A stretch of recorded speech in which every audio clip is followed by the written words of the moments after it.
बिस्मिल्लाहिर्रहमानिर्रहीम। अस्सलाम वालेकुम। आज का जो मेरा वाक़या है वो है एक बादशाह के कुर्ते पर पैबंद। और वो बादशाह कौन थे? एक और तारीख़ी वाक़या अर्ज़ करती हूँ जिसमें मुसलमान फ़ौजें हज़रत अबू उबैदा रज़ियल्लाहु अन्हु की क़ियादत में शाम को फ़तह करते हुए फ़लस्तीन तक पहुँच गए। असाई बैतुल मुक़द्दस में किला बंद हो गए और मुस्लिम फ़ौजियों ने इनको अपने मासरा में ले लिया।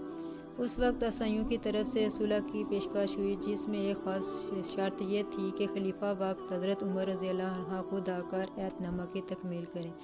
हज़रत अबू उबैदा रज़ियल्लाहु अन्हु ने ईसाइयों की इस पेशकश से अमीर अल-मोमिनीन रज़ियल्लाहु अन्हु को मतला किया। हज़रत उमर रज़ियल्लाहु अन्हु सहाबा रज़ियल्लाहु अन्हु के मशवरे से फ़लस्तीन की तरफ रवाना हुए। हज़रत उमर रज़ियल्लाहु अन्हु के साथ एक ऊँट था और एक खादम। जब आप मदीना के बाहर पहुँचे तो आपने खादम से कहा कि हम दो हैं और सवारी एक है। अगर मैं सवारी पर बैठूं और तुम पैदल चलो तो मैं तुम्हारे ऊपर जुल्म करूँगा, और अगर तुम सवारी पर बैठो और मैं पैदल चलूँ तो तुम मेरे ऊपर जुल्म करोगे। अगर हम दोनों बैठ गए तो हम जानवर की पीठ तोड़ लेंगे।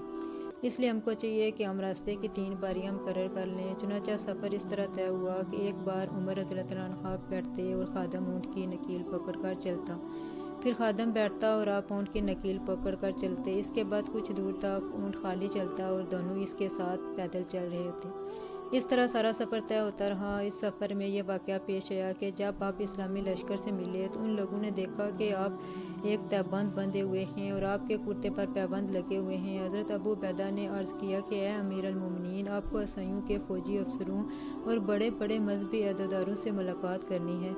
यहाँ तक कि मतमद्दी लोग रहते हैं। आप इस लिबास में इनके सामने जाएंगे तो हमारी क्या इज़्ज़त रह जाएगी। हज़रत उमर फ़ारूक रज़ियल्लाहु अन्हु ने फरमाया कि अबू उबैदा, काश ये बात तुम्हारे सिवाय कोई और कहता। तुम्हें मालूम नहीं हम दुनिया में सबसे पस्त कौम थे।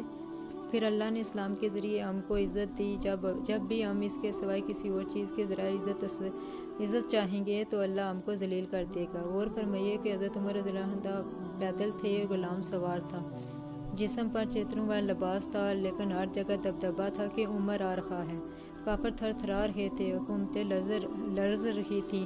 कभी आपने सोचा कि आखिर क्या वजह थी कि इनका फटे पिने लिबास में भी रोब था, हमारा शानदार मलबूसात में भी नहीं। वह खजूर की चप्पलें पहनते थे मगर इनका दबदबा था, हमारा कीमती जूतों में भी दबदबा नहीं। वो खच्चरों और घोड़ों पर सवार होते थे और ज़माना इनसे कमता था। हम लंबी लंबी गाड़ियों और हवाई जहाज़ों में सफ़र करते हैं मगर हमसे कोई नहीं डरता। फ़र्क यह है कि वो बातन पर जोर देते थे, हम ज़ाहिर पर जोर देते हैं। वो ईमान के मतलाशी थे, हम दिरहम व दिनार के जस्तजू में हैं। और इनके पास दौलत, यकीन की दौलत थी, हमारे पास पेट्रोल और सोना चांदी की दौलत है।